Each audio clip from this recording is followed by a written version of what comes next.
Hi everyone, welcome back to the channel. Today for this lesson we're going to be doing 15 English words that only British people use, part 2.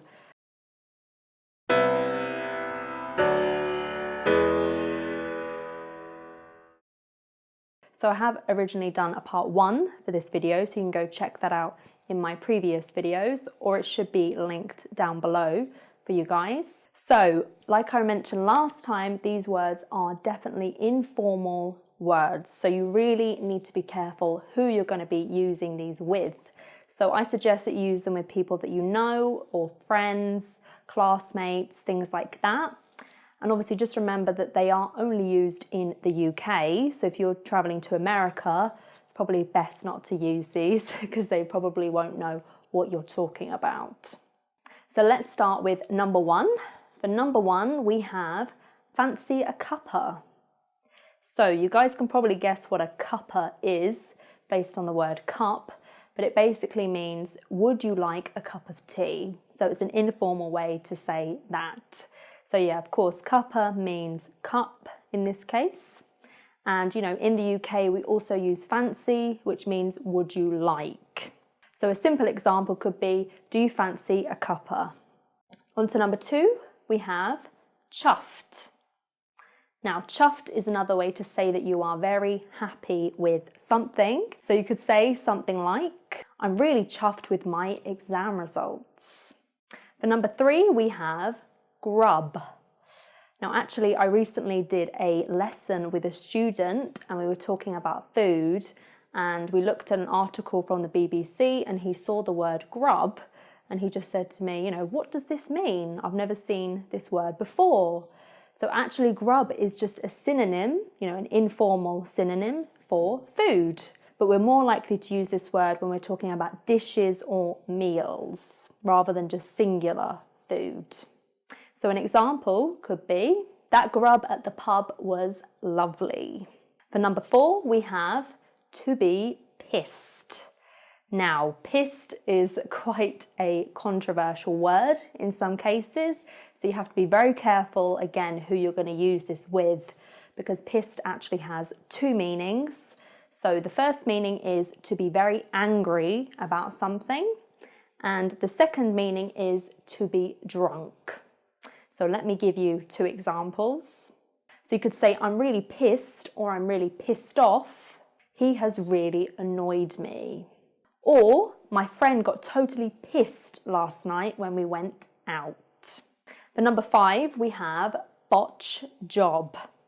Now, a botch job basically means that someone has done a job probably very, very quickly in a rush, and it is not going to be a good job. So, for example, if you have someone that comes to your house to, for example, fix your fridge, they do it in like 10 minutes and then your fridge breaks again 1 week later. So we would say that that is a botch job.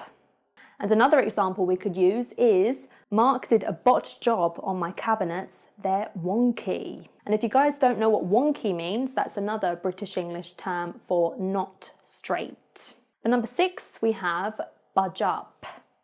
Now, budge up is quite a informal, and it can be classed as a rude way to ask somebody to move up. So for example, if you're on public transport, you know, you could say to someone, oh, can you budge up for me so I can sit there? So let me give you a longer example. You could say, hey, do you mind budging up and making some room for my friends and I? For number 7, we have chinwag. Now, chinwag is a very interesting looking word. I suppose it doesn't really look like an English word, but actually it is, and it means to have a chat, maybe gossip with someone, you're just talking with that person. So let me give you an example. My mum loves having a chinwag for hours when her sister comes over.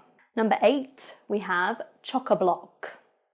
Now, chock-a-block, again, interesting looking word, actually means when something is extremely full or extremely crowded. And actually you can just shorten this to chocker as well. So I'll give you an example. The airport is normally chock-a-block at weekends. Best to get there at least 3 hours early. On to number 9, we have codswallop. Now this is quite a funny, again, another funny sounding word, and I guess you guys might know what cod is. It's actually a type of fish that's very popular in the UK. And codswallop is kind of similar to a word that we looked at in the first video.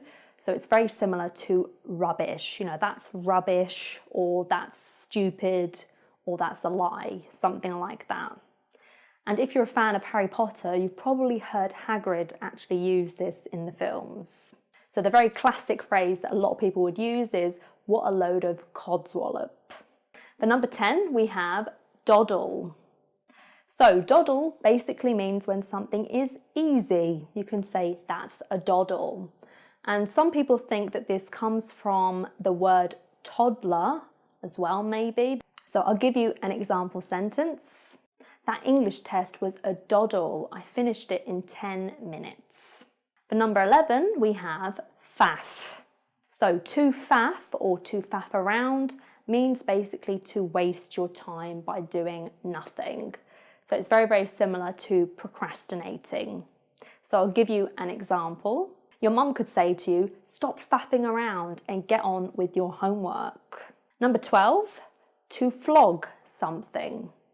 So to flog something means that you are trying to sell something. So sometimes obviously you could try to flog something that's not good. Maybe it's not in good shape, maybe it's going to break or something like that. Or you're trying to flog something that's very expensive as well. An example could be, I'm trying to flog my old TV. Do you know anyone that might want it? Number 13, we have to go gallivanting.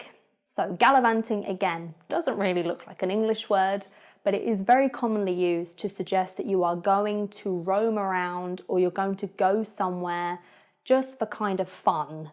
So you're not going to do something in a serious way. So an example could be, you can't just go gallivanting around when there's work to be done. For number 14, we have to leg it. So to leg it, maybe this one's easier to guess, just means to run very, very quickly.